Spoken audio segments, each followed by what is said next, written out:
Travelers from South Korea and 8 other countries will be able to enter China visa-free starting November 8th for up to 15 days for business and personal trips until the end of next year, according to the Chinese Foreign Ministry.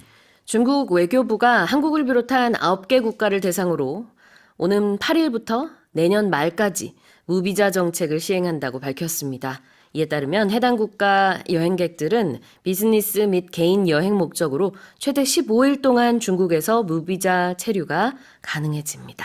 Right. Good news if you Yeah. had plans to travel to China anytime soon. This could have been very useful for me a couple of months ago when I went to China because it is a very tedious task to apply for a visa. You need to travel to the consulate or the embassy to apply for this. But the Foreign Ministry of China on Friday announcing that not just South Korea but 8 other countries including Slovakia, Norway, Finland, this was a unilateral announcement that people or travelers from these countries can enter China without a visa for up to 15 days. Wow. So it's from November 8th Yeah. this week Yes. until December 31st next year. The end of next year. So it's valid and effective for all of 2025. Wow. Beijing has been expanding this visa-free trial program since last November. And this is the first time ever that South Korea has been included in this policy. China has bilateral sort of mutual visa-free exemption treaties with 24 countries, including countries like Thailand and Singapore, as well as unilateral sort of visa-free requirements for 20 other countries like France and Germany. But South Korea is now being included in this. I believe on the flip side, South Korea allows visa-free travel for Chinese nationals to only Jeju Island, I believe, because it's a see. self-governing Right. sort of territory. All right, let's have a look at our key expression, to be able to do something. Yeah, this is an interesting one because we learned when we first learn English, we learn that to be able to equals can. But there is a slight difference, I think. When you're able to do something, you have the power, sort of the skill or the means to do something, whereas can just simply means I can do it. Yeah. Yeah.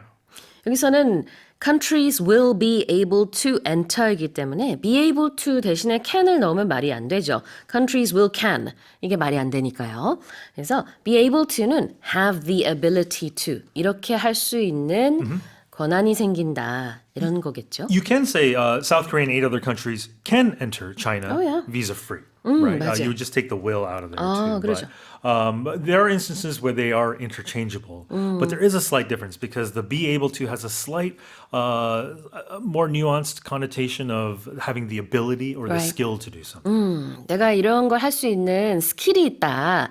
I am able to juggle. 뭐 이렇게 말한다면 나는 저거를 할 수 있다. It's not true, but I might say that. I am able to swim non-stop for 1 hour. Yeah. Again, not true, but that just means I have the ability to do something. In most cases, in just daily conversation, can is probably okay. Be able to is a little more formal. Yeah, Hey, can you have lunch tomorrow? I am able to have Are you lunch able to have lunch tomorrow? Same thing. You can say it. It's not Yeah. grammatically wrong, but I think just in regular parlance, we would just say can. 그러네요. 좀 느낌이 딱딱해지는 것 같아요. 그냥 Can you have lunch tomorrow 하는 게 자연스럽지 Will you be able to have lunch with me tomorrow? Right. 이러면은 뭔가 틀리진 않는데 그런 격식이 있는 느낌이 좀 듭니다. 자, 그다음에는 something free, visa free. Yeah, so when we make the adjective, when we put a noun hyphen with the free, it means simply without. Yeah. In a lot of cases without cost or some sort of payment, but in this case it's visa free, so without a visa. 그렇죠. And these days a lot of drinks are sugar free. Sugar free, right? You have the 0-calorie drinks. Yep, that's right. 무엇이 없다. visa free는 비자가 필요 없다. sugar free는 설탕이 들어있지 않다. Right. Another good one is some things could be hassle free. If you buy something on the internet, it's hassle free. There are no hidden costs or fees. That's right. 여러 가지 번거로움이 그게 이제 생략이 된 온라인 쇼핑 많이들 선호하시죠? hassle free shopping. All right. Well, here's the headline again. Travelers from South Korea and 8 other countries will be able to enter China visa-free starting November 8th for up to 15 days for business and personal trips until the end of next year, according to the Chinese Foreign Ministry. Now let's move on to the next headline. Jeju Island experienced more than 300 millimeters of rain over the weekend, making it the heaviest November downpour in 101 years for the region, according to the weather agency. 주말 사이 제주도에 300mm가 넘는 비가 내려 11월 기록으로는 101년 만에 가장 많은 강수량을 기록했다고 기상청이 발표했습니다. It's a lot of rain over in Jeju. It was. We're seeing more and more of these extreme weather phenomena. And it happened over the weekend in Jeju Island, 300 millimeters. It's a record, like the headline said. Yeah. It ranged from 150 to 347 millimeters. If you're familiar with Jeju, I believe the mountainous regions get a lot more sort of these extreme weather situations here. But on Friday alone, the northern part of the island received over 238 millimeters in one day. That's the heaviest since the early 1920s. 101 years, just like it says. It took a century to break that record, but we saw a lot of toppled trees, flooded roads and buildings, 19 cases of damage reported. Thankfully, there were no casualties, at least in the reports. Right. Another word for a lot of rain is downpour. Right? Downpour. So when you pour something, it's when you pour water or any other liquid, it's a continuous flow. And as a noun, a downpour is just a pouring or a streaming downward, usually to describe heavy rain. 네, 폭우라는 의미인데요. downpour라는 한 단어로 씁니다. 이거를 break it down 해서 끊어서 보게 되면은 아래쪽으로 쏟아진다라는 뜻이죠. 그래서 그게 바로 폭우가 되겠어요. 영어로 downpour. And the next word is agency. Agency. In this instance, agency would be an administrative sort of body or division, usually of a government or other some sort of public entity. In this case, we're talking about the weather agency, more formally known as the KMA, the Korea Meteorological Administration. 그렇죠. 기상청의 공식 명칭은 지금 얘기해 주신 KMA인데 그거를 그냥 풀어서 The Weather Agency라고 말하는 경우가 많습니다. And more generally, you can say just weather authorities. Yeah. We have other agencies in Korea. We have financial agencies, consumer agencies. These are all bodies that represent their sort of their area. Yeah. But normally an agency or an agent would be sort of a representative of something. Exactly. 자, 여기서 agency는 기관이라는 의미고요. 스펠링은 A-G-E-N-C-Y. Here's the headline again. Jeju Island experienced more than 300 millimeters of rain over the weekend, making it the heaviest November downpour in 101 years for the region, according to the weather agency. Kemi Badenoch has been elected the new leader of the UK's Conservative Party, becoming the first black woman to head a major British political party with a promise to restore the party to its founding principles. 영국 보수당의 새 대표로 당의 창당 원칙을 되살리겠다는 공약을 내건 케미 베이드녹이 선출되면서 영국 주요 정당 사상 첫 흑인 여성 대표가 탄생했습니다. A lot of parties in that headline. Badenoch is actually the Conservatives. She's of the Conservative Party, the Tories. Yeah. You're going to have to help me on this one, Sue, because I'm not as familiar with UK politics, but I believe Badenoch is the fifth leader of the Tories since mid-2016. So in about 8 years, there's been a lot of turnaround, yes. I suppose, in the party. But Badenoch replaces the former UK Prime Minister Rishi Sunak, who stepped down earlier this year after the party. There was a resounding defeat in elections back in July, saying that a lot of people are saying that the Tories have gone a little more to the left because they're more of a right-leaning party. So what Badenoch is promising is what conservative values typically mean are a shrunken state, so less government, as in the U.S., and there's been this sort of institutional left-wing thinking, she says, and it's time now to defend the principles of free speech, free enterprise, and free marketness. I think in modern day sort of parlance, we call this wokeness, where people are being more, they feel like that they're being restricted in what they can say freely because of sort of tending to everyone's needs. This is really interesting because, as you said, she is the first black woman to head the Tories.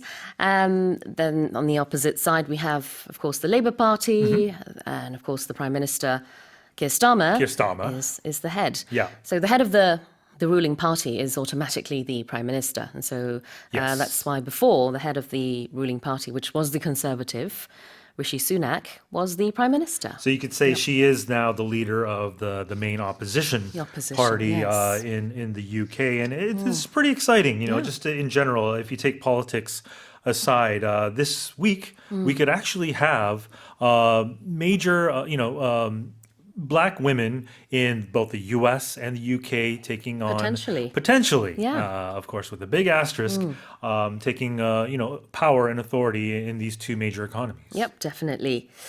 To head something is an expression that's used here. Yes. So as a verb, to head means simply to lead, to act as the leader or the director of something. 자, 동사 head가 쓰였습니다. 그래서 무언가를 책임지다, 이끌다라는 뜻이 되겠고요. 영국에서는 학교의 교장 선생님을 그래서 headmaster, Headmaster, yes. 아니면 headmistress 이렇게 부르는데 미국에서는 principal이라고 하는 것 같고 캐나다는 어때요? Principal. 똑같아요? But headmaster is used if you go to sort of private institutions. Oftentimes there could be a headmaster. 아니면 head teacher라고도 하는데 head 영국에서는. teacher, but a lot of times the headmaster might not have day-to-day sort of duties in the school. Right. They might sit above the principal, sort of as the board, as a board member. 그렇군요. 조금 다른 의미인 것 같아요. 근데 이 head라는 게 그래서 우두머리라는 의미가 들어있기 때문에 동사로 썼을 때는 누군가를 이끈다, 어떤 사람들을 이끄는 그런 역할을 한다가 되겠어요. So she's become the first black woman to head a major British political party. And she says she's going to restore the party to its founding principles. Its founding principles. So when you found something, you're establishing it. In the U.S., going back to the U.S. again, they talk about the founding fathers of the country. These are the people, the individuals that really established the U.S. with the Constitution, Bill of Rights, all that. And a principle is a fundamental sort of law or doctrine that this body kind of goes by, sort of like a code of conduct. It's principle P-L-E, not P-A-L, which principal, what we talked about earlier, the headmaster, that's sort of the leader of a school or something. Exactly. principal이 이렇게 스펠링에 따라서 의미가 달라지는데 발음은 똑같은가요? principal, Yes, they're principal? exactly the same principles. In North America. 그러네요. 네, 생각해 보니까 교장 선생님 할 때 principal하고 원칙 할 때 principal이 발음은 같아요. 그렇지만 스펠링이 다릅니다. 여기서 원칙의 스펠링을 알려드릴게요. P-R-I-N-C-I-P-L-E 이렇게 쓰는 게 원칙이 되겠습니다. Founding principles는 설립 원칙, 창립 원칙 이런 의미가 있으니까 그 창당했을 때의 그 원칙 그것을 되살리겠다라는 공약을 내걸었다는 얘기네요. Here's the headline again. Kemi Badenoch has been elected the new leader of the UK's Conservative Party, becoming the first black woman to head a major British political party with a promise to restore the party to its founding principles. Now let's move on to the next headline. Kristina Bohomiakova from Ukraine has set a Guinness World Record for the fastest 10 kilometers pushing a pram when she took on an event in Poland with her one-year-old son in April. 우크라이나의 크리스티나 보호미아코바가 지난 4월 폴란드에서 열린 달리기 대회에서 한 살 배기 아들을 태운 유모차를 밀며 10km를 가장 빨리 달린 것으로 세계 신기록을 세웠습니다. So this is a Guinness World Record. It is a Guinness World Record. Kristina, she's been, that's her first name, Bohomiakova. She's an avid runner. She likes to jog in her daily routine. She's been doing it for over 2 decades now. She says she's a big sports fan since she was very young, since she was a toddler at 8 years old. She's 33 now. But she says she spent 9 months running with her son to train for this record attempt. And she says that it's no different from whether she has a pram or not. And her winning time, this Guinness World Record of 10 kilometers, 37 minutes and 26 seconds. I've done a 10-kilometer run before. You have? She did it faster with baby in stroller or pram than I did without. So just to give you a little bit of perspective there. But she did say the most challenging part of this record attempt was when you're running against the wind or uphill. And she says she runs with her baby every single day and can go as far as 14 kilometers, regardless of the weather. I just hope that the baby is safe, is strapped in, because let's say while she's running, she hits a little bump in the road or a crack, and the stroller can topple over. Baby could get injured, but I'm sure she's taking the utmost caution in her endeavors. I'm curious to know whether the baby was asleep or awake during this run, because 37 minutes is quite a long time for a baby to not cry. Well, you know what? Oh, that's true, right? So I was actually curious to know, what would happen if mid run, right? The baby starts bawling out, or they're hungry or something. Well, I suppose 37 minutes isn't that long in that case, but that's interesting. You think that because from the baby's perspective, the baby's not going to remember any of this. It's true. It's true. 그러네요. 자, 아기를 태운 유모차를 밀면서 10km를 달렸는데요. 그것에 대한 세계의 신기록을 세웠습니다. 기네스 신기록에는 정말 별의별 게 다 있잖아요. 네, 뭐 많이 먹기 대회, 키 큰 사람, 키 작은 사람, 별의별 대회라기보다는 기록들이 있는데, 이번에는 유모차를 밀면서 달리는 그 세계 신기록을 세운 겁니다. If I remember correctly, we even talked about a couple of weeks ago a gentleman who set the record for having the most Guinness World Records. Yes, that's right. And I believe juggling was involved in that too, if my memory serves me 맞아요. I think he was correctly. American. Yeah. 맞아요. 최근에 우리가 모닝스페셜에서 다뤘던 뉴스 중에 기네스 기록을 가장 많이 보유한 것으로 또 기네스 기록을 세운 한 남성이 있습니다. 그래서 신기하다. 이 기네스 기록을 수집하는 사람인가 하는 생각이 좀 들었었는데, 자, 기록을 세우다 영어로 뭐라고 하죠? To set a record. Here we talked about setting a record. We talked about this in sports, of course, ad nauseum. You can say establish a record, which would be the same meeting. But, just kind of off on a tangent here, a similar expression but has a completely different meaning would be to set the record straight. Right?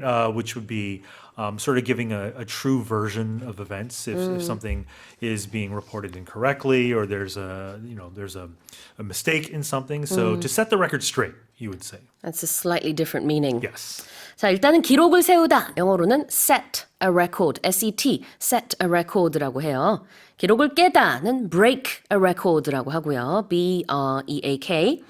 자, 그런데 별도로 set the record straight, 어가 아니라 the, 그리고 뒤에 straight를 붙이게 되면 뭐가 있냐면 이제 상황이 여러 사람들이 이 말 저 말 많이 하는 거예요. 그래서 오해가 되는 상황이에요. 그래서 내가 지금 여러 말들이 나오고 있는데 지금 이 자리에서 아주 명백하게 오해 소지 없게 알려드리겠습니다. 라고 할 때 I'm gonna set the record straight.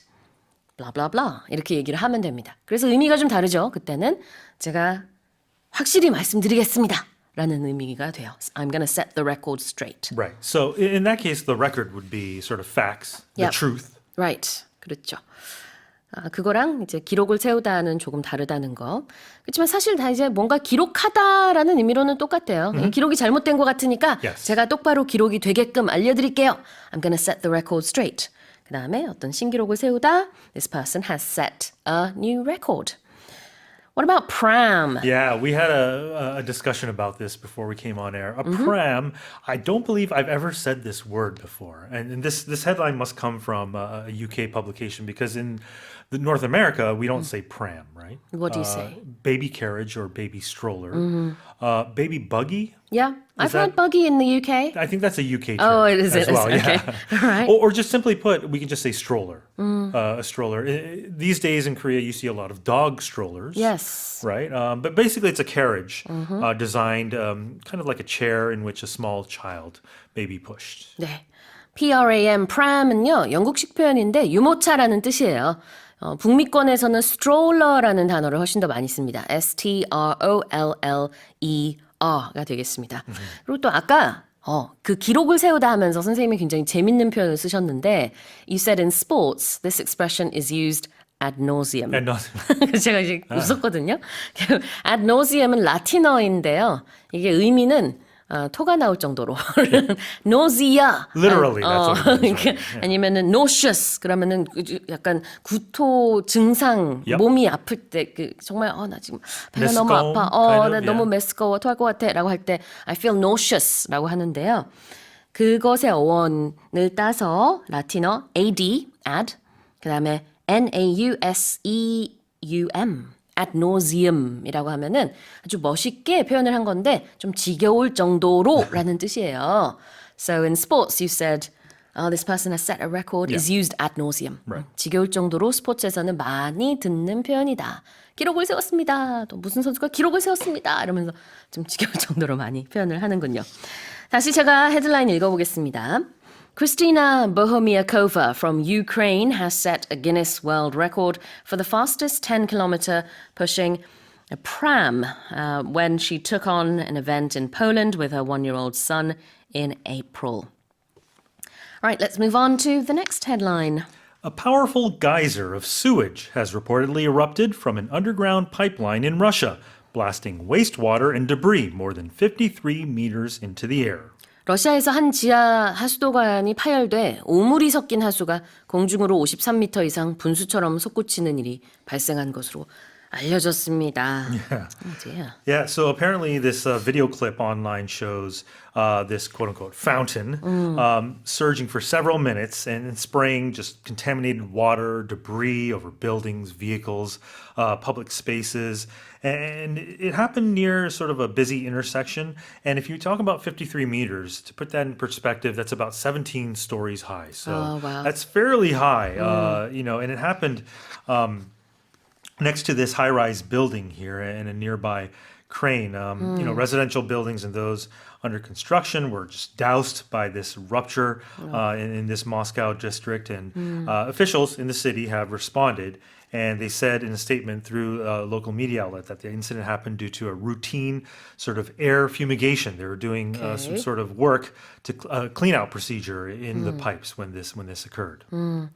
우리는 이제 모스크바라고 하잖아요. 영어식으로는 두 가지 발음이 가능합니다. 지금 셰인 선생님이 Moscow라고 발음했는데 그 발음도 가능하고요. 저는 보통 Moscow라고 해요. 이 발음도 가능합니다. 그래서 이제 모스크바에서 있었던 일이고 하수도관이 파열해가지고 오물이 섞인 저는 이제 악취가 얼마나 심했을까 하는 생각이 좀 들어요. 예, 그 하수가 공중으로 17층 정도 높이가 되는 53m 이상 솟구쳤다는 정말 놀라운 소식입니다. What's a geyser? Yeah, a geyser is a spring that throws, water, intermittent jets of this heated water, usually from the earth, as well as steam. And when I think of geyser, the only geyser I know of is Old Faithful at Yosemite. Yes, that erupts a lot, doesn't it? I think Is the word there's erupt, right? Yeah. Erupts. Yeah, it spouts, spews. Spews. Yep. Sort of water into the air. I saw it. I saw it when I was young in cartoons. A lot of times, Old Faithful. But it's a natural event. But this water is extremely hot because it comes from below the Earth's surface. 그렇군요. 이게 보통 온천 같은 거를 geyser라고 표현을 하고요. 스펠링은 Geyser라고 합니다. 그래서 이게 하수이긴 한데 그게 마치 그냥 자연적인 온천수가 뿜어 올라온 것 같은 모습이어서 이렇게 표현을 하고 있는 것 같아요. And to blast? Right. So this geyser is blasting this sort of wastewater and debris into the air. And to blast something would be to forcefully throw something in a direction, either by impact or some sort of explosion. When you think of a bomb exploding, there's a blast that occurs. 맞아요. 자, 폭발시키는 거를 blast, blast 한다라고 합니다. 자, 다시 한번 제가 읽어볼까요? A powerful geyser of sewage has reportedly erupted from an underground pipeline in Russia, blasting wastewater and debris more than 53 meters into the air. All right, well, that's it for our 5 headlines this morning with Shane. Retail sales in the July to September period decreased for the 10th consecutive quarter, the longest losing streak since the nation started compiling related data in 1995, according to Statistics Korea. 올해 3분기 국내 소매 판매액 지수가 10개 분기째 줄어든 것으로 나타나 1995년 관련 통계를 작성한 이래 가장 긴 감소 흐름을 보였다고 통계청이 발표했습니다. Tell us more. Yes, so the index for retail sales, which is how we gauge private spending, consumer spending, for the July-September period was 100.7, and that's down on year by 1.9%. And it means we've fallen for 10 consecutive quarters since the second quarter of 2022. And it's across everything. So in terms of durable goods, you think of maybe cars or TVs, electronic appliances, they were down 0.4%. Semi-durable goods, which is clothing and that kind of thing, that was down 4.7%. And then non-durable goods, things that can't survive, talking food and beverages, that was down 1.4%. Everything has gone down. Spending is generally down. Okay.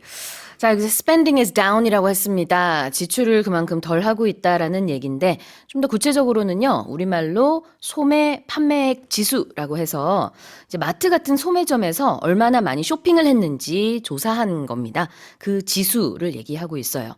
이제 그 기준은 100인데 판매가 얼마나 늘어났는지 줄었는지를 알 수 있는 지수입니다. 지금 이번 3분기 같은 경우는 100.7 이라고 얘기를 하셨죠. 그런데 그 전 분기에는 그거보다 높았습니다. 그러니까 계속 줄어들고 있는 모습이네요. Alright, so we're talking about 10 consecutive quarters here. Yes, and a quarter is 3 months. Whenever we talk about finance, the term quarter is often used. And so we have 4 quarters in the year. So here, the quarter we're referring to is July, August, September, those 3 months. And if it's consecutive, it means it carries on from the previous one. For example, Sue hosts Morning Special on consecutive days. She hosted yesterday, she hosts today, she's going to host tomorrow. Yep. I don't host on consecutive days. I do host on consecutive weeks, though. Yes, you do. 자, 연속으로 무언가를 할 때 그 연속 뭐뭐뭐 consecutive days, consecutive weeks. 자, 이 경우에는 consecutive quarters라고 했습니다. 아니면 quarter죠, 여기 단수로. 네. quarter라는 것은 분기를 말하는데 이제 4분기, 1분기, 2분기, 3분기, 4분기 이렇게 4분의 1로 나눈 것을 quarter라고 하죠. 근데 consecutive, as you said, it could be months, consecutive years. Yes. 뭐 it could be consecutive appointments. 뒤에 뭐 다른 단어 붙일 수가 있습니다. 여기서는 10개의 분기째 계속해서 줄어드는 소매 판매액 지수라는 뜻이 되겠고요.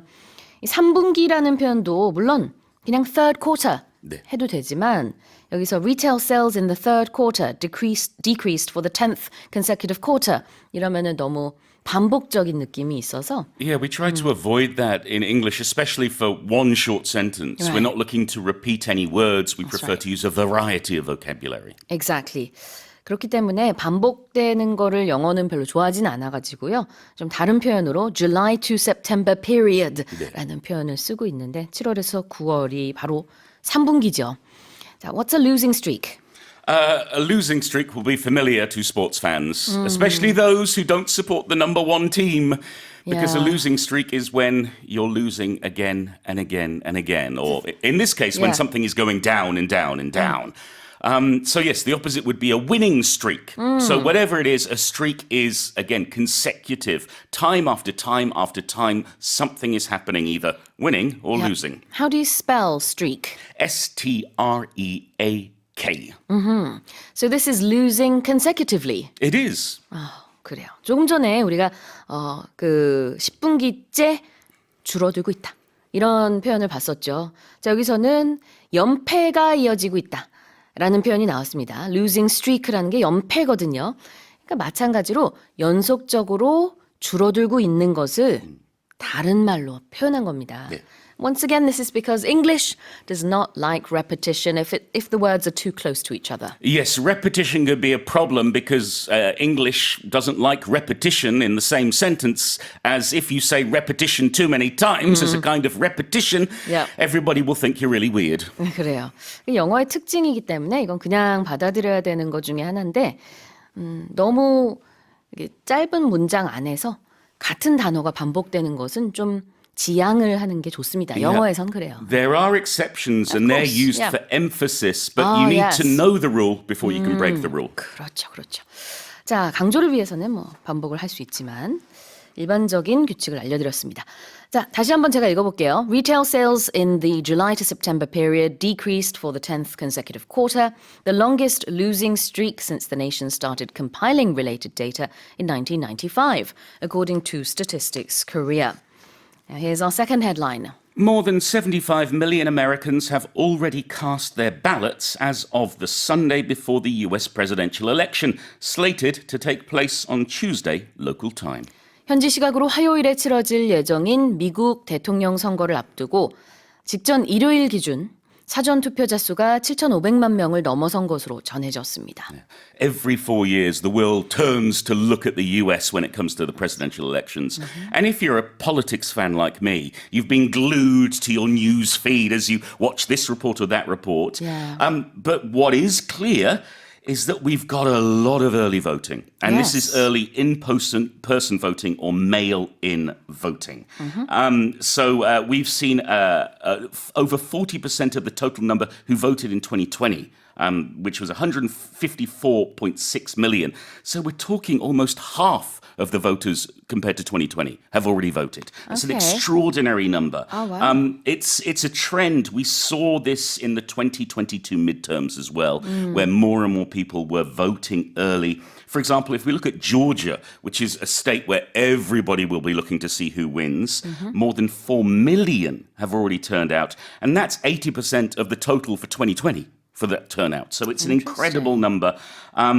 If we look back at 2020, around 100 million people voted early, either in person or via mail. It's going to be a big deal because whoever's voting gets a choice as to who becomes the new president, and we're all waiting to see. 그렇죠. 4년마다 한 번씩 미국 대선이 치러지는데 지난 2020년 같은 경우에는요. 총 투표자 수가 지금 보니까 154 million, 1억 5천만 명 정도였네요.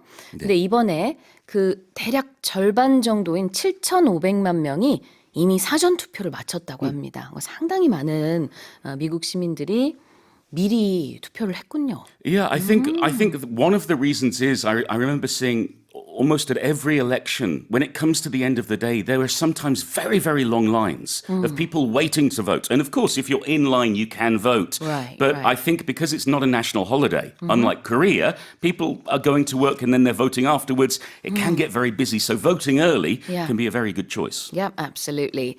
Well, Americans will be casting their ballots on Tuesday local time. Which means they're going to be voting. To cast one's ballot, to cast one's vote means to put your slip in the box, or I guess these days press the button on the computer.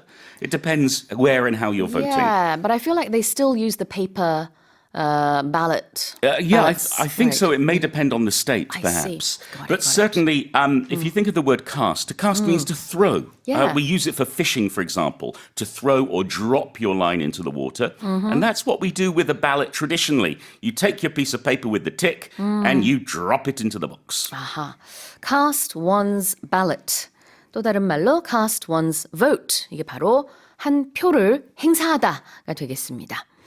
And this is slated to happen on Tuesday local time. Yeah, meaning it's expected to happen or should happen or, in this case, will happen. That's right. The term slated comes from the old days when we used slates.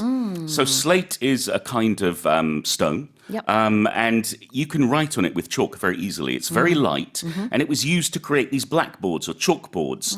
And so if you had a schedule, you put it up on the slate. So whatever was there was slated to happen. 아하, 뭐 할 예정이다. 예전에 이렇게 그 돌로 된 판, 그게 슬레이트인데요. 거기에다가 계획을 다 썼던 모양이죠. 이제 이런 게 있을 겁니다. 이런 게 있을 겁니다. 그래서 be slated to happen이라는 게 예전에 이런 판에다가 일정을 썼던 것에서 유래한 표현이라고 보면 되겠고요. 이제는 그냥 이렇게 될 것이다. 라는 의미로 쓰는 거고요. 미국에서는 현지 시간 화요일 대선이 치러질 것입니다. However, we can't say when the result will be slated because, well, it's going to take time. Yeah, but For us, we'll know around Wednesday, roughly. Perhaps not. But the real results, of course, will come out in December. But still, I mean, Yeah.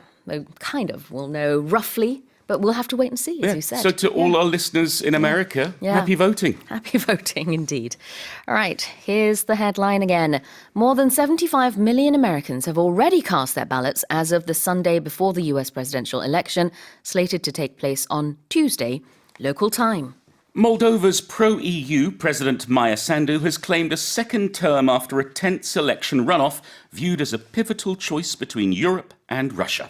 몰도바의 친유럽연합 성향의 마이아 산두 대통령이 유럽과 러시아 사이의 중요한 선택을 의미하는 치열한 대선 결선 투표에서 승리해 재선에 성공했습니다. Tell us more. There's been some controversy, some scandal involving this election. But what's happened is we have the preliminary results. And Sandu is leading with almost 55% of the vote. And so she gave a speech saying she promised to be a president for all Moldovans. The issue has been that the National Security Advisor to the president has said there was interference, in fact, massive interference from Russia in the process. And that could possibly distort the outcome. Russia has denied everything. And we had another election in Eastern Europe in Georgia, and the president there said it had been a Russian special operation, that there had been meddling there as well. This goes back to the Soviet times, because Moldova was part of the USSR, the Soviet Republic, for 51 years. It's next to Ukraine and Romania, and of course Ukraine is one of Russia's targets right now. We'll see. It seems like pro-EU sentiment has won out, but we only have the preliminary results. And it sounds really tense. It does, very tense. Yeah, what does that mean? Oh, it's like when I tell a bad joke and Sue looks at me. I can feel the tension in the room. Yeah, if something is tense, there is some kind of underlying conflict or argument or disagreement. Yeah. So, for example, if you're a couple and somebody forgets to buy somebody else a birthday present, I think the evening is going to be tense. There's going to be a lot of tension in the air. Yes. 그래요. 텐션은 긴장감이고 tense는 긴장된이라는 형용사인데요. A tense election이었습니다. 아주 긴장감이 많이 흐르는 그런 선거였다라는 뜻이 되겠고요. Pivotal, what's that? Means it's very important. Without it, something would not be able to work. Comes back to the term pivot. If you've ever studied any kind of engineering or mechanics, you know that a pivot is pivotal in making, for example, a car work. You need pivots for all sorts of things. Exactly.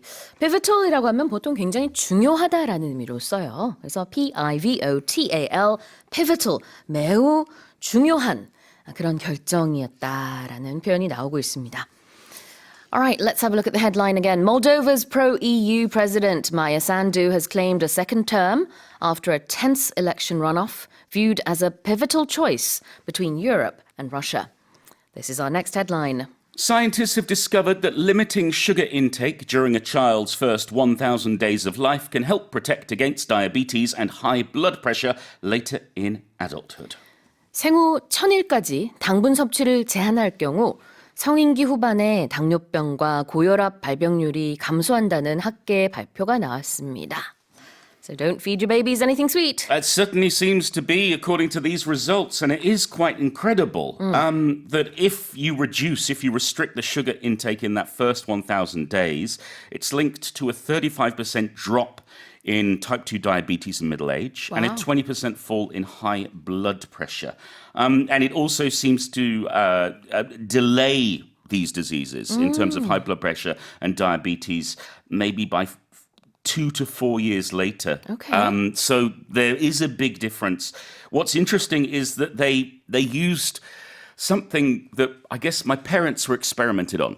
My parents were born in 1946, and up until 1953, there was sugar rationing, which means kids did not have access to a lot of sweets or sweet things. So they used research from there to look at how that impacted either the kids who grew up without the sugar or the kids who were born in 1953 and suddenly had sugar all over the place. Okay. Certainly, it's a big signal for parents. Maybe look at your baby's diet and be careful with the sugar. Yeah, so it looks like your parents unintentionally were not given the sugar Yes. when they were younger, but these days parents should intentionally not give their babies sugar. As for us, Sue, it's too late. Oh dear. All right. 자, 이렇게 생후 1000일까지. So that's about roughly 3 years, 2 to 3 years. 그렇게 아기한테 이런 당분 섭취를 제한하면은 굉장히 좋다는 겁니다. 나중에 어른이 됐을 때 당뇨병이나 고혈압이 발병할 가능성이 많이 낮아진다고 해요. 아기 때 이렇게 스위트한 것들을 안 먹게 되면. 자, sugar intake라는 표현 보겠습니다. It's the amount of sugar that you consume. And this term intake can be do with eating and drinking, but it can also just be something going into your body or going into something else. For example, each year, every school has a new intake of students, meaning there's a new group of young kids who go to school and hopefully don't have too many sugary treats. 네, intake라는 것은 무언가 받아들인다라는 의미가 될 수 있기 때문에 and new intake of students라고 하면은 신입생을 학교에서 많이 받습니다. 이런 의미가 될 텐데 우리가 먹는 것 중에서 설탕, 당을 섭취하는 것도 역시 intake를 써서요. sugar intake, 설탕 섭취 라고 해석할 수 있습니다. And what about adulthood? Well, we are in adulthood, Sue. We are. Because we're over the age of, I guess it's going to depend on which country you're in, 18 or 19. Certainly, Yeah. I think of as adulthood beginning at the age of 18. Here in Korea, I think 19 is often thought as the age of adulthood, but it's when we change, we switch from being a minor to an adult. Exactly. And the pronunciation of this word differs depending on which part of the world you're in. In North America, they say adult. And in England, they say adult. Yes. But it's the same thing. It is the same thing. And again, it's one of those cases where choose which pronunciation you prefer and stick to it. 네. 자, adulthood는 바로 성인, 성년이 되는 그 명사 형태가 되겠습니다. 그런 이제 시기가 되겠죠. adulthood. 자, 다시 한번 제가 읽어보겠습니다. Scientists have discovered that limiting sugar intake during a child's first 1,000 days of life can help protect against diabetes and high blood pressure later in adulthood. All right, well, let's move on to the final headline. China experienced a substantial decline in marriage registrations in the first 9 months of 2024, with 4.7 million couples registering, 943,000 fewer than in the same period the previous year, according to the Ministry of Civil Affairs. 올해 3분기까지 중국의 결혼 건수는 약 470만 쌍으로 전년 동기 대비 94만 3천 쌍이 줄어들면서 현저한 감소세를 보였다고 중국 민정부가 발표했습니다. Yes, so down almost 1 million. Last year in 2023, it was 5.69 million marriage registrations. Why? Well, it's down to a lot of the reasons why here in Korea we're seeing a decrease in the number of babies. It's economic uncertainties, it's rising living costs, and people are postponing their marriages. Chinese authorities are trying to reverse the trend and get more people marrying. They've introduced a draft law which will simplify everything when it comes to marriage and make it much harder to get divorced. We'll see how that works, but certainly the young Chinese people are talking about it. Should I get married? Should I delay getting married? Should I stay single? These are all difficult questions and important questions for those who have just reached adulthood. Exactly. And because China is such a populous country, getting married, having children is a big issue. Yes. All right, if something is substantial, what's that? It's not small. It's not tiny. It's quite a bit. Yeah. Might not be large, Right. but it's certainly larger than small. So we talk about a substantial amount of something. It could be people, it could be food, it could be anything you like.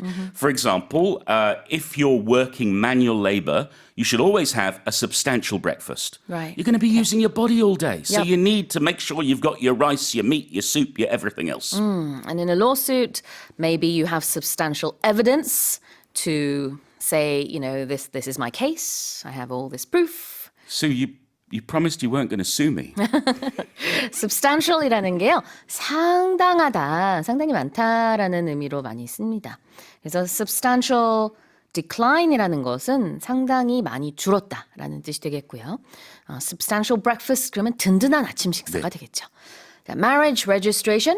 Well, it's when you go to the government office and you sign the form that says we are married. It's that official process. That's right. I always thought that you did it when you got married on the day. And then I came to Korea and realized, oh no, we have to go to the government office first, get legally married, and then go to the wedding hall a week later and get actually married. 맞아요. 서양에서는요, 여러분, 그 주례를 보는 분 자체가 그 혼인 신고를 승인할 수 있는 권한이 있는 사람이더라고요. You sign on the day. 맞습니다. 그래서 식장에서 바로 혼인 신고가 그 자리에서 되는 거예요. 우리는 별개죠. 따로 이제 가서 혼인 신고하는 거 따로 돼 있기 때문에 뭐 미리 하는 분들도 계시고 나중에 하는 분들도 계시고 그러는데 서양에서는 그 식장에서 거기에서 바로 혼인 신고가 돼요. Yeah, it's a fascinating cultural difference. I don't think there's right or wrong about it. They're both fine. They're both perfectly good. It's just weird when you go from one culture to another and go, that's not how it's supposed to work, is different. it? Yeah, there's a cultural difference there, as you said. Yeah, and the person that does that is the officiator. I think that's what we call them. Yes, yeah. I think there's going to be certain terms, depending if you're getting married in a religious institution or not. Right. In that case, you'd have a religious person. Yes. 아, 그래요. 주례는 뭐 다 문화마다 다르긴 하겠네요. Let's face it, Sue, there are substantial differences in marriage culture all over the world. That is very true. Well, here's the headline again. China experienced a substantial decline in marriage registrations in the first 9 months of 2024, with 4.7 million couples registering, 943,000 fewer than in the same period the previous year, according to the Ministry of Civil Affairs. Well, that's it for the headlines this morning with Paul Matthews. Korea's inflation reached its lowest point in almost 4 years in October, hovering below the 2% range for the second consecutive month due to declining oil prices. 10월 국내 소비자 물가 상승률이 유가 하락의 영향으로 2달 연속 2%대를 밑돌면서 거의 4년 만에 가장 낮은 수치를 기록했습니다. Right, let's talk about consumer prices. Yep, so this is, I guess, good news if you've been feeling the pinch in your wallets. So Statistics Korea announced on Tuesday that the consumer price index stood at 114.69 last month, and that was up 1.3% from a year earlier. But it is the lowest gain since January 2021 when the rate posted 0.9%. The index fell to the 1% range in September after staying above 2% since April. And as we mentioned, the decrease is attributed to a fall in oil prices, with the prices of industrial products declining 0.3% in October from a year earlier, their first drop in 3 years and 8 months. So the prices of agriculture, livestock, and fishery products increased 1.2%, while service prices rose 2.1% in October from a year ago. Core inflation, which excludes volatile food and energy prices, rose 1.7% year on year. All right, lots of stats there. Yep. When we talk about numbers going above or below something, we can use various verbs. One of those is to hover below something. Yeah. So hovering, you can think of like maybe like a hovercraft or an aircraft, but it means to remain in one place in the air. But when we're talking about figures, it means to kind of move to and fro near one place. So it's fluctuating around a given point. hover, hover라는 거는요. 어디 주변을 맴돌다라는 뜻이 있습니다. hovercraft 같은 경우에는 물 위를 이렇게 떠서 달리는 배죠. 당연히 배는 물 위를 가는데 어떻게 설명해야 되나? 튜브 같은 게 있습니다. hovercraft는. 네, 그래가지고 일반 배랑 좀 달라요. 보통 배는 그래도 물에 좀 잠수가 되어 있잖아요. 이 부분. hovercraft는 그냥 다 떠 있습니다. 네, 다 물 위에 있는데 그런 식으로 물 위에 맴돈다고 말하면 좀 이상하지만 거기 이제 떠 있다. 네, 그래서 hovercraft고 그다음에 무언가가 hover라고 하면은 뭔가가 이렇게 생각이 맴돌다 아니면은 어떤 뭐 파리 같은 게 뭐 모기 같은 게 계속 여기 맴돈다 이렇게 말할 수도 있어요. So a mosquito could be hovering around in the studio right now. Luckily we don't have any. But hover가 그런 의미가 있어요. So when we talk about numbers hovering around something or below something 그러면은 지금 2% 아래에 왔다 갔다 하긴 하지만 거기에 맴돌고 있는 겁니다. 자, All right. What about range? Range. So the range, we're also talking about numbers here. So it's the area variation between the upper and lower limits on a particular scale. 자, range라는 것은 무슨 이제 대를 그러니까 숫자 뭐 우리는 뭐 2%대, 3%대 아니면은 20대, 30대 이렇게 얘기할 때 좀 다양하게 대를 쓰는데요. 영어에서는 사실 뭐 이렇게 특히 숫자에 관해서 몇 대, 뭐 2%대 안에 든다 이렇게 말할 때 사실은 it's within the 2.1 to 2.9% range. 그러면서 A와 B 라는 숫자 두 개를 주는 게 일반적이에요. Yeah. 그러면서 So 그 the 안에 upper and 든다. lower. Yeah. 그렇죠. 네. Yeah. 그러면서 그런 범위를 말합니다. 범위. 네. 다시 한번 제가 읽어볼게요. Korea's inflation reached its lowest point in almost 4 years in October, hovering below the 2% range for the second consecutive month due to declining oil prices. Here's our next headline. Korea's data protection watchdog has fined Meta, Facebook's parent company, 21.6 billion won for collecting sensitive user data without notification. 개인정보보호위원회가 이용자들의 민감한 개인정보를 동의 없이 수집한 행위를 이유로 페이스북의 모회사 메타에 대해 과징금 216억 원을 부과했습니다. Tell us more. Yeah, so Korea's data protection watchdog is the Personal Information Protection Commission, and they have ordered Meta to pay 21.6 billion won, which is approximately 15.6 million US dollars in fines for collecting sensitive data from users without notice and also handing it over to advertisers.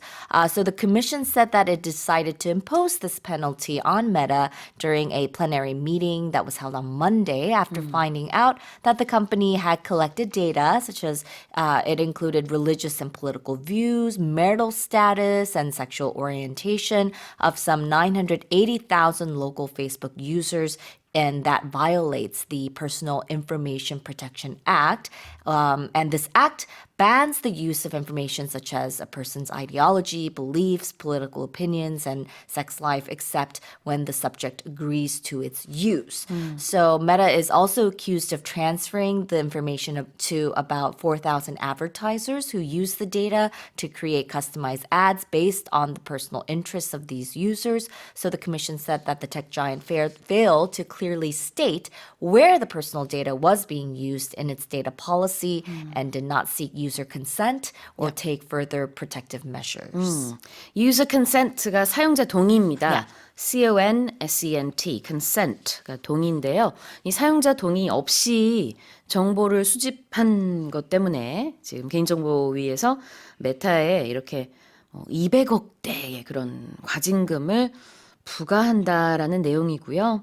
여기서 말하는 개인정보보호위원회를 다 말하기는 좀 길잖아요. Personal Information Protection Commission을 매번 말하기는 좀 어려우니까 그래서 그냥 Data Protection Watchdog라고 했어요. Tell us about the word watchdog. Yeah, so a watchdog, it could be a person, but in this case, it's an organization that's responsible for making certain that companies or different organizations obey particular standards and they do not act illegally. 감시 단체라는 의미로 정말 많이 씁니다. 그래가지고 이게 공식 명칭 말고 그것을 설명하는 좀 더 심플한 표현이 있을 때는 그런 쪽을 많이 택해요. 영어 특히 뉴스에서 좀 바로바로 이해가 되게끔 하는 게 굉장히 중요하기 때문에 Of course. Korea's Data Protection Watchdog라는 것은 데이터를 보호하는 감시단체 이 정도가 되겠죠.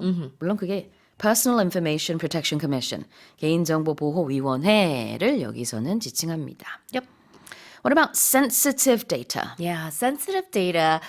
So it would be very important data, something that involves, information that's very secretive or very delicate, especially maybe related to government or personal information. 네, 굉장히 민감한 무언가, 민감한 데이터, 민감한 피부가 있으면 I have sensitive skin 이렇게 말할 수도 있고요. I'm very sensitive to sunlight. 그럼 나는 햇빛에 좀 민감해요. Yep. 이런 게 되겠죠. So sensitive, 민감하다. 다시 한번 읽어보겠습니다. Korea's data protection watchdog has fined Meta, Facebook's parent company, 21.6 billion won for collecting sensitive user data without notification. UNESCO has categorized Korea's tradition of making fermented condiments using soybeans as recommended for inscription in its list of intangible cultural heritage. 유네스코가 콩을 발효시켜 만드는 우리나라의 전통 장담그기 문화를 인류 무형문화유산 등재 권고 대상으로 올렸습니다. Tell us more. Yeah, so Korea's tradition of making these fermented sauces using soybeans is likely to be added to UNESCO's list of intangible cultural heritage. UNESCO said on Tuesday that its deliberative body has categorized knowledge, beliefs, and practices related to jang making in South Korea as recommended for inscription. So, of course, we know jang as the traditional Korean fermented soybean-based condiment, foundational to making a lot of different Korean dishes. It includes several different varieties like doenjang, there's 간장, and gochujang. And as one of Korea's long-standing food traditions that's been passed down through generations for centuries, jang making encompasses not just the sauce itself, but also the entire process from the ingredient preparation to the final product. So the evaluation committee noted that the Korean jang culture forms the core of Korean culinary tradition alongside rice and kimchi, and highlighted that each household has its unique taste and method reflecting the family's history and tradition. Yeah, it's a pretty complicated procedure, isn't it? is, yeah. And there's like the meju involved Yeah. as well. I don't know the specifics, but I feel like it is in itself a sort of art. Yeah, I agree. I agree. Well, this is being categorized as something. Yeah, so when you categorize something, it means you place it in a particular class or group, or you're arranging it into different classes or classifying something. 그렇죠. categorize라는 건 분류한다는 뜻이 있고요. 우리가 그런 각각의 분류를 카테고리라고 하잖아요. 영어로 category. 스펠링은 categorize 같은 경우에 categorize-도 되고요. SE도 됩니다. 영연방 국가에서는 SE로 쓰고 미국에서는 ZE로 쓰죠. 자, 그다음에 condiment. Yeah, condiments. So, we talked about condiments, sauces. They're all the same thing, basically. So, it's a substance. It could be salt. It could be ketchup. It could be hot sauce. So, something that's used to add more flavor to food. 그렇죠. 우리가 이제 장 담그기 문화 이거를 우리말로는 우리말 헤드라인은 그렇게 써여 있는데 영어로 이거를 making fermented condiments라고 했어요. using soybeans까지 이제 해도 될 것 같은데 이런 이제 콩을 이용한 그런 발효된 장을 만드는 것. 그래서 장이라는 단어가 따로 없기 때문에 소스, 양념이라는 단어, condiment가 여기서 쓰였고요. 그 앞에 발효라는 fermented가 들어갔습니다. fermented condiments, F-E-R-M-E-N-T-E-D. condiment는 C-O-N-D-I-M-E-N-T. Well, here's the headline again. UNESCO has categorized Korea's tradition of making fermented condiments using soybeans as recommended for inscription in its list of intangible cultural heritage. 자, 다음 헤드라인 가보겠습니다. A company in Italy has announced it has bottled the very air of Italy's picturesque Lake Como and is selling these cans for almost 10 euros apiece. 이탈리아의 한 업체가 그림 같은 풍경으로 이름난 관광지 코모 호수의 공기를 캔에 담아 판매한다고 발표했습니다. 가격은 거의 10유로, 우리 돈으로 약 15,000원인 것으로 알려졌습니다. Wow, we're going to get bottled air. Yeah. So, All right. this very, I don't know, I guess a very smart company. It's a communications company called Italy Comunica. And it says that it has bottled the very air of this very beautiful area in Italy that a lot of people go to. I think it's famous because like George Clooney has a house there, or they filmed a lot of famous films there. So the area is very well known. I think a lot of people want to vacation location there. It's very beautiful. So they bottle the air there, and they're selling these cans for €9 and about €10 each. And they're saying that each can contains 400 milliliters of 100% authentic air that was collected from Lake Como. But the thing is, what they're saying is they're not actually selling air. It's like their product is more of a tangible memory that you can carry in your heart. So they're saying that tourists, once they go home, they buy this, they can take it home, they can open the can. Of course, they're not going to be able to smell anything, right? It's just air, but they can use the can as a souvenir pen holder. So it does kind of have that kind of purpose. So yeah, and apparently this is not new. Other places have done this before. Naples, I think, has been selling canned air for years. They've been doing this in the UK, Canada, Iceland. They sell air, but apparently, so this company, they're very happy with this idea. But the mayor of Como said that it probably wouldn't be his first idea for tourists, and he would prefer that they take home other souvenirs like the silk scarves that the area is also known for. Very interesting. So it really is more of a souvenir than anything. Yeah. 그냥 기념품의 개념에 좀 더 가까운 것 같아요. 우리가 그 공기가 든 캔을 가져와가지고 이렇게 집에서 이거 열어가지고 공기가 might be 상쾌해졌다. nice, right? 이렇게 하려면 정말 많이 사야 되잖아요. 그 집에 있는 공기를 다 가득 채우려면. 그래서 그렇게까지는 하기 힘들겠지만 그래도 그 깨끗한 공기가 들어있는 기념품 정도로는 생각할 수 있을 것 같네요. Like a memory that you can touch. Interesting. Okay. What's picturesque? Yes, picturesque is, it's just like the word, it's like a picture. It's something that you look at and it's so beautiful that it looks like a picture. It's very attractive in a very quaint and maybe pretty style. picturesque라는 거는 그림 같다 라는 뜻이고요. 스펠링이 Picturesque.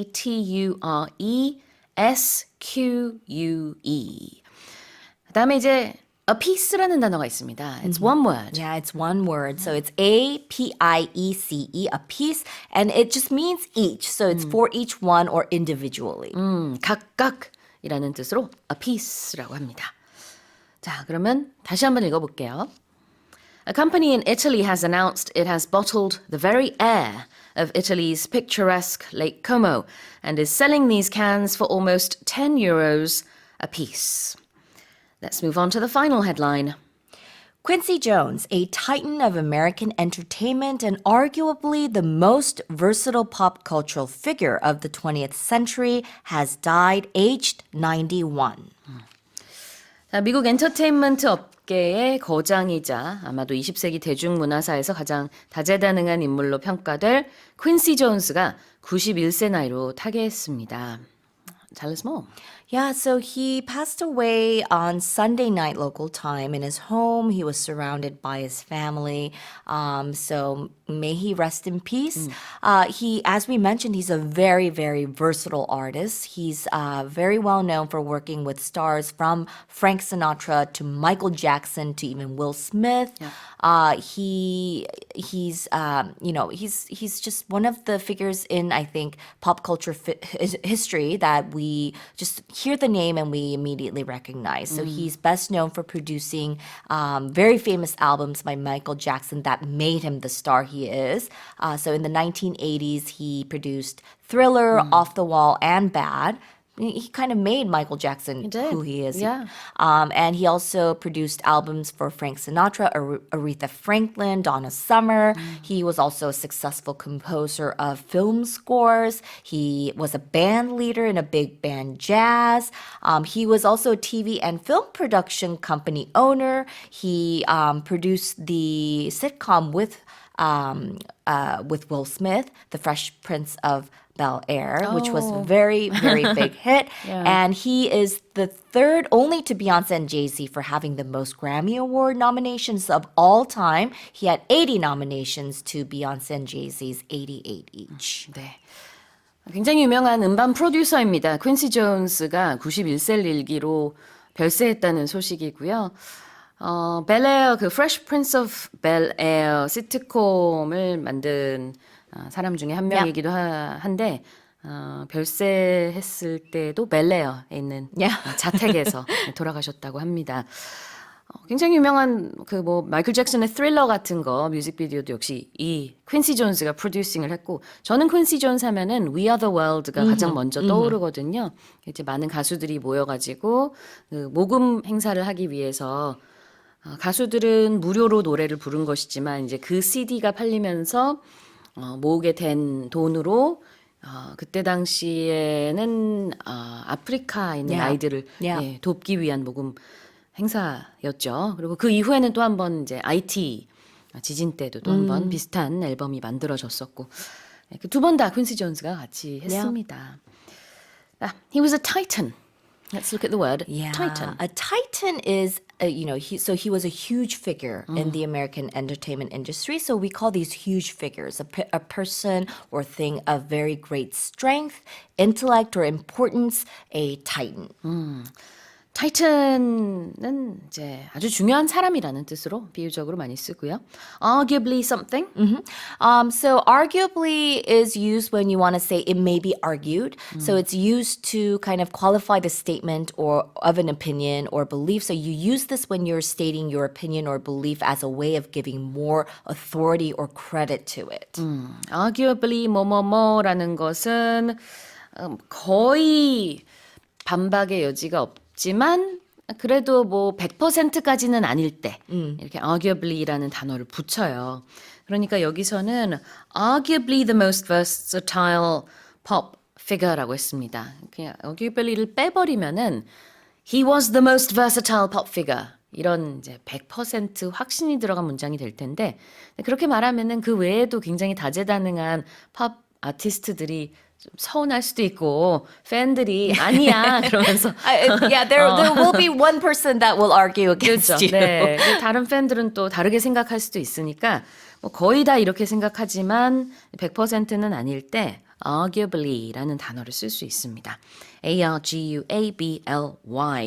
다시 읽어보겠습니다. Quincy Jones, a titan of American entertainment and arguably the most versatile pop cultural figure of the 20th century, has died, aged 91. All right, well, that's it for the headlines this morning with Karen. Former U.S. President Donald Trump has made a historic return to the White House by securing more than the required 270 electoral votes to win the election. 도널드 트럼프 전 미국 대통령이 이번 대선에서 당선에 필요한 270명 이상의 선거인단을 확보하면서 역사적인 백악관 복귀에 성공했습니다. All right, so the results are out. Tell us about it. Well, Trump won a lot of the big states that he won. Texas and Florida really helped him a lot because there are a lot of electoral votes in those states, and then also key battleground states. So North Carolina was a big one. And then he actually flipped. They say flipped, meaning the Democrats carried these states previously. Now they're back to Republican. Those would be Georgia, Wisconsin, and Pennsylvania. Of course. Kamala Harris took New York and California, which is never a surprise. And Trump, we mentioned in the headline, a historic return to the White House. He becomes only the second president to win 2 non-consecutive terms. Non-consecutive는 연속적이지 않은 그런 이제 대통령직을 얘기하죠. So in America, of course, each term is 4 years, and you can become the president back to back. But in this case, it was Trump, and then it was Biden, and now it's back to Trump. And that hasn't happened since the 1880s. Really? Wow. Grover Cleveland, which is one of the best names, I think, for any president. Yeah. He was elected in 1884, then he lost the 88 election, and then he was returned to the White House in 1892. Exactly. Well, the overall results that I'm seeing right now, in terms of the electoral votes, is 294 for the Republican Party, for Donald Trump, and 223 for Kamala Harris. Right, that might even be termed a landslide, actually. Yeah, so, yeah. Yeah, I'm not really too surprised, to be honest with you, Yeah. after her performance over the last 4 years and sort of the sentiment in the United States right now. Well, earlier on in the week, we looked at the voting system in America, which can be quite confusing, and they have something called the Electoral College, of course, which is a group of people, but basically they're a symbolic group of people that represent each state. And if you have more than half of each of the states voting for a particular candidate, then that whole state becomes either a blue state or a red state, and the number of electors they have in each state, they add up, and if you have more than 270, you win. And the key thing to remember is that the Electoral College number represents the population. So the bigger states have more. Yeah. It's not a direct reflection No. because it's the number of congressmen, people representing the House, and senators as well. Senate's only 2. Every state gets 2 senators. So 2 it senators. would just be the House of The Representatives. House Representatives. Thank you very much for correcting me there. But yeah, overall, it is basically a reflection. I mean, bigger states like California Yeah. have more than 50 electors is the word, I think. Yeah, or Electoral College votes. Electoral college votes. And then states like, is it Wyoming? only have- Some of the smaller Yeah, ones, they have right. only 3. Right. So it's very different. But nonetheless, yeah, 294 to Trump. And so he has won the election. Let's have a look at our main expressions here. To secure a vote. In this case, so it's saying he secured enough votes means he got them. A lot of times when we talk about securing something, for example, a job is a big one, or perhaps securing financing if you're buying something, securing a loan. It means to get something, but a lot of the times when we use secure, it means it wasn't easy. So if you secured financing, maybe you had to go to several banks, or you had to prove you had to give them a lot of paperwork, for example, so it wasn't that easy. Or if you secure a job, there's probably some competition. Yeah, So exactly. it wasn't necessarily easy. You didn't just walk into the job. Exactly. So it's a verb in this case. Yes. 동사 secure는요, 확보하다라는 뜻이 있습니다. 우리가 보통 무언가가 secure하다 이렇게 형용사로 썼을 때는 굉장히 안전하다라는 뜻이 있잖아요. 그래서 그 안전지대 안에 들어간 상황, 그렇게 뭔가를 표를 확보했든지 아니면은 이 직업을 내가 얻었어요. 그래서 이제는 확실히 내가 이 일을 하게 될 것이다 라고 할 때 I secured this job. I secured enough votes. 이런 식으로 표현을 할 수 있는데 Trump secured enough votes to become the president-elect. And if something is required, what does that mean? That means it is mandatory. You need it. You can't get something without it. 그렇죠. 자, be required라는 것은 무엇이 요구된다, 필수다라는 뜻이 되겠습니다. Required, you said mandatory there. Compulsory, maybe Sure. same thing as well. 반드시 해야 되는 것. 여기서는 반드시 270 이상의 선거인단 수가 필요하죠. 미국에서는 대통령이 되려면은. 그래서 그걸 넘어섰습니다. Well, let me read the headline again. Former US President Donald Trump has made a historic return to the White House by securing more than the required 270 electoral votes to win the election. Let's move on to the second headline. U.S. Representative Andy Kim, a Democrat from New Jersey, has been elected to the country's Senate, becoming the first Korean American to win a senatorial race. 네. 미국 민주당 소속 하원 의원인 앤디 킴 후보가 연방 상원의원 선거에서 당선됨에 따라 첫 한국계 미국인 상원 의원이 탄생했습니다. Tell us more. Well, Andy Kim, he was elected to the U.S. Senate on Tuesday, and as we mentioned here, he's going to be the first Korean American to serve in the Senate, the first Asian American on the East Coast, the first Korean American anywhere in the U.S. So there were elections in both the Senate and the House yesterday as well, not just for the president. The Senate went Republican. The House, we're not sure yet. They're still counting that. Some people believe it's going to go Republican as well. And Andy Kim, he defeated Curtis Bashaw in the New Jersey senatorial race. He's a 3-time congressman, but now he's going to move up to the upper house of the legislature and join the Senate. Yep, absolutely.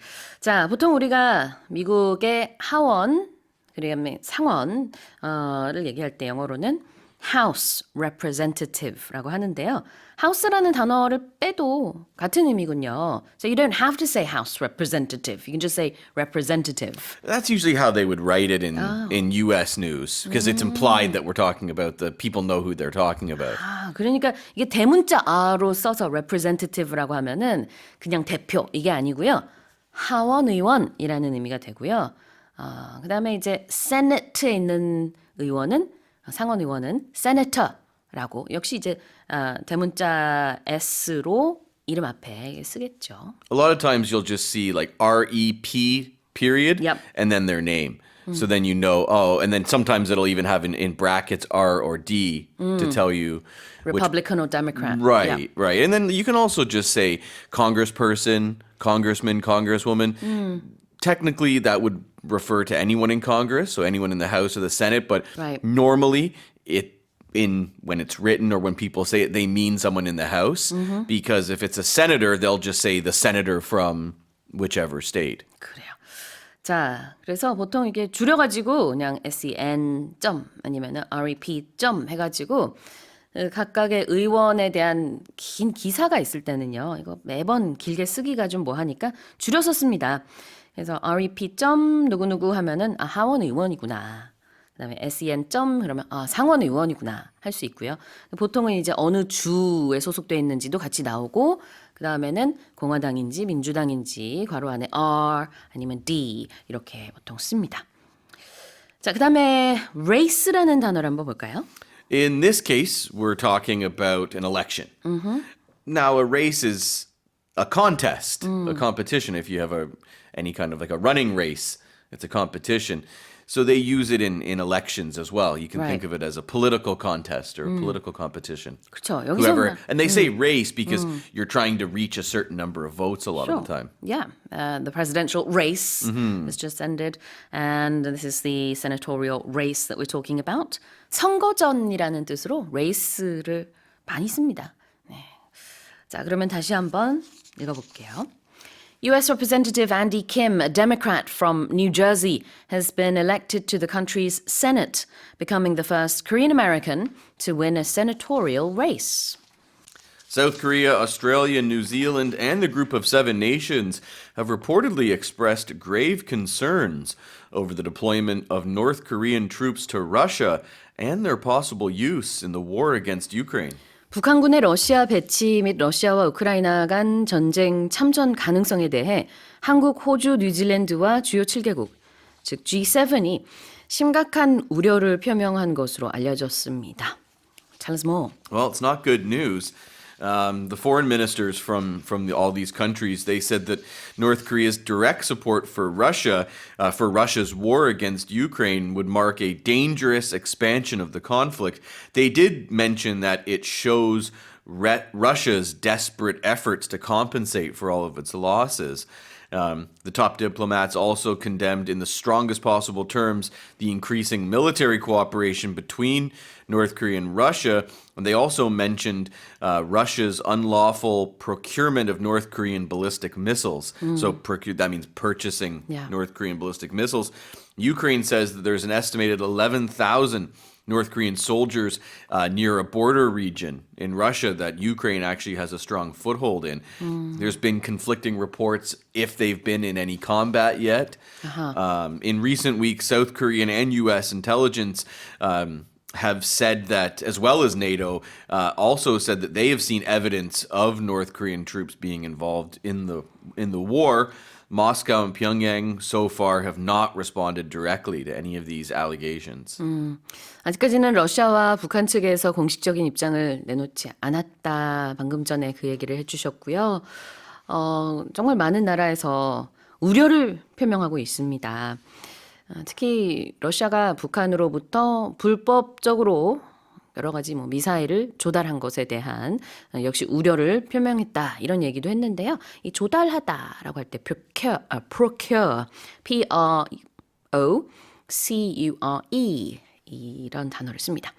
Alright, let's look at grave concerns. I can't pronounce these words today. Grave I concerns. think a lot of people know the word grave as a noun where a dead body is buried. Yeah. In this case, it's an adjective, so it means something is very serious or important or concerning. So grave concerns, that's kind of an expression. So it means Yeah. people are very worried. It's very serious. You might also talk about a situation being grave. You could say a person has a grave look on their face. Sure, a grave look, grave situation, grave concerns. They're all very serious. 매우 심각하다라는 뜻입니다. G-R-A-V-E. What about deployment? So generally, deployment refers to sending someone or something to a specific place to carry out a specific task. Yep. Usually it's used in a military context. So deploying tanks, deploying soldiers. But sometimes you'll even see it in sports. A manager might deploy a player in a certain position or deploy them somewhere for a certain reason. Okay, so it's used in sports as well as in combat. Right. One interesting one that an interview that I've seen recently pop up. This was back in 2009 when Manchester United lost to Barcelona in the Champions League. Okay. And Sir Alex Ferguson, he does interviews now, and he says one of his biggest regrets was not deploying Park Ji-sung against Messi. And he said he was going to do it in the second half, and he didn't do it. And he says that's the reason they lost. Oh, wow. I didn't He know still that. blames himself for that. I'm going to have to look up that Yeah, interview. it's hard to understand him, but that's what he says, and it's like it is interesting. I remember watching that game. 야, 그랬군요. 예전에 맨유의 코치 앨릭스 퍼거슨이 인터뷰에서 우리가 이번에 바셀로나와의 경기에서 진 이유는 바로 내가 박지성 선수를 메시 상대로 배치하지 않았기 때문이다 라고 하면서 너무 아깝다 이런 얘기를 했다네요. 오, 이거 한번 찾아봐야겠네. 그때 이제 배치하다라는 거를 deploying이라고 합니다. 우리가 병력을 배치할 때 지금은 그런 의미로 쓰고 있는 건데요. deploying troops or soldiers. 그런데 이제 이렇게 스포츠에서도 쓸 수 Or 있다. military equipment would be another one. 장비도 군 장비도 이제 배치할 때 역시 deploy, D-E-P-L-O-Y 이렇게 쓸 수가 있습니다. Alright, here's the headline again. South Korea, Australia, New Zealand and the group of 7 nations have reportedly expressed grave concerns over the deployment of North Korean troops to Russia and their possible use in the war against Ukraine. Here's our next headline. The Land Ministry has announced plans to ease regulations on 4 greenbelt zones, which are areas where development is restricted, to allow for the construction of 50,000 new housing units. 국토교통부는 개발 제한 구역인 그린벨트 지역 4곳을 해제해 총 5만 가구의 신규 주택을 공급한다는 계획을 발표했습니다. Tell us more. Well, the government will lift these restrictions. We'll talk about ease in a minute. The areas that they will ease these restrictions in Seocho, in Seoul, Yep. Soripol area. I'm not familiar with that area. I used to live around Seocho, but I don't know that area. There 20,000 housing units will be built there. Right. They will also supply 30,000 housing units in 3 cities, in Gyeonggi, in Goyang, Uiwang, and Uijeongbu. And the government said that these 4 areas have little value in terms of environmental conservation and that they are at risk of a lot of unplanned development due to factories and warehouses. 네. 그러니까 어떻게 보면은 작은 신도시 같은 것들을 만든다라고 볼 수도 있는데요. 지금 얘기한 서초뿐만 아니라 이제 서초에서도 내곡, 우면 이런 쪽이 되겠고요. 그다음 그 외에도 고양, 의왕, 의정부, 그러니까 주로 수도권이죠. 거기에서 여러 가지 그린벨트 규제를 완화하겠다. 거기 신규 주택을 공급하겠다라고 발표를 했습니다. 규제 완화한다라는 표현이 좀 어렵잖아요. 영어로는 easing regulations라고 합니다. Tell us more about this. So that means to make rules or laws less strict, right? Reduce the level of control restrictions. A lot of times it's for certain activities or businesses. During COVID, when there was lots of restrictions, we would hear about easing restrictions, easing mandates, making it less strict. I mean, if you ease anything, if you take some, maybe you have a headache, you take some medicine, it might ease your pain. Hopefully it eases your pain. Of course. If you talk about taking it easy, it means doing less, relaxing. So things are less strict. 맞아요. Make it easy 한다라고 생각할 수도 있을 것 같아요. E-A-S-E인데요. ease라는 것은 완화하다라는 뜻이 있고요. 우리가 이제 통증을 완화하기 위해서 뭐 두통약 같은 거 먹잖아요. 그럴 때도 easing the pain. That's why we take those pills. regulation은 규제입니다. 그래서 규제를 완화하는 거, 규제를 푸는 것을 영어로는 easing regulations. Now what about restricting something or something is restricted? I mean, something is limited or controlled. You're not allowed. I remember when I was a kid, in Korea, they have different ratings for movies, but in Western countries, rated R means it's restricted, so Yeah, you have yeah. to be 18 to see it. So Yep.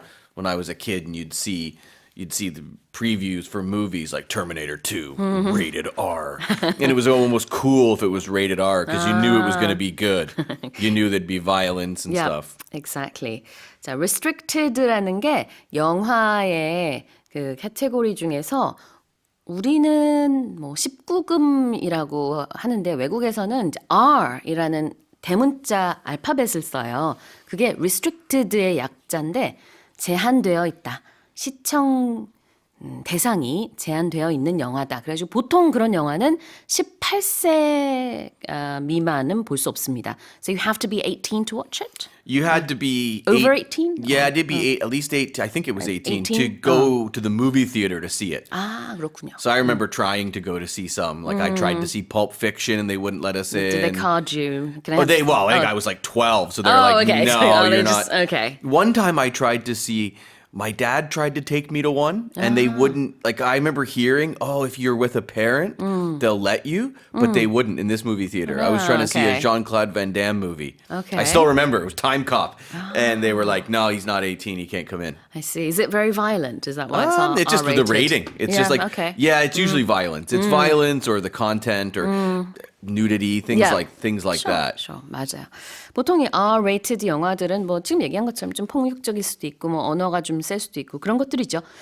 그 외에도 뭐 영화 얘기가 나왔으니까 PG라는 것도 있는데요. 이거는 parental guidance인 것 같아요. 네, 그러니까 뭐냐면은 보호자가 있으면은 그럼 같이 봐도 된다. And then there was PG-13. 아, 보호자가 있으면 봐도 되는데 최소 13살은 돼야 된다. 뭐 이런 거. 그래서 우리나라랑 달라요. In Korea, I think we have 12, maybe 15, and then like 19. So it's sort of the ages. Are they strict though? Because now it's all on apps, so I don't imagine it's I don't know, that actually. strict anymore, right? Because I'm back not in the day, sure. you had to go to the box office and they'd be like, "How old are you?"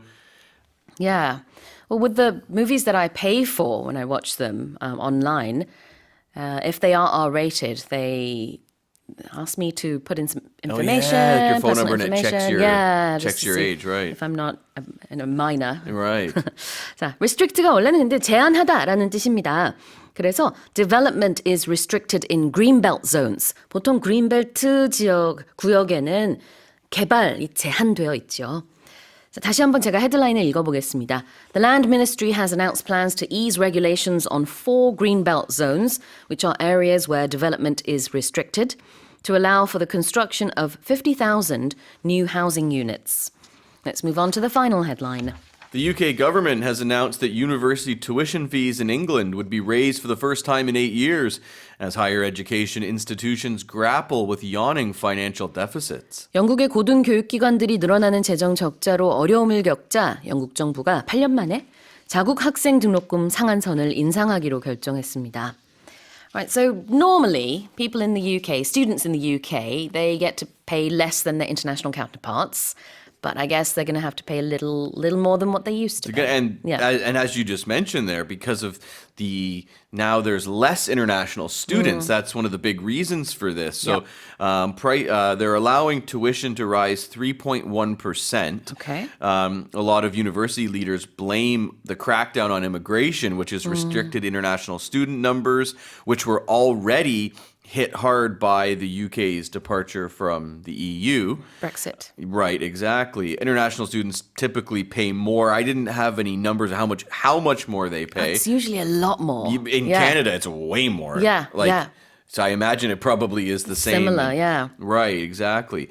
That's not 3.1% is not a huge amount. They're saying that tuition for domestic undergraduate students attending English universities would increase by £285 in August of next year. Okay. The cap hasn't changed since 2017. So what I found interesting is university tuition fees in general were first introduced in the late 90s under Tony Blair's government. Before that, post-secondary education was free in England. Oh, interesting. And then Tony Blair brought that in tuition fees.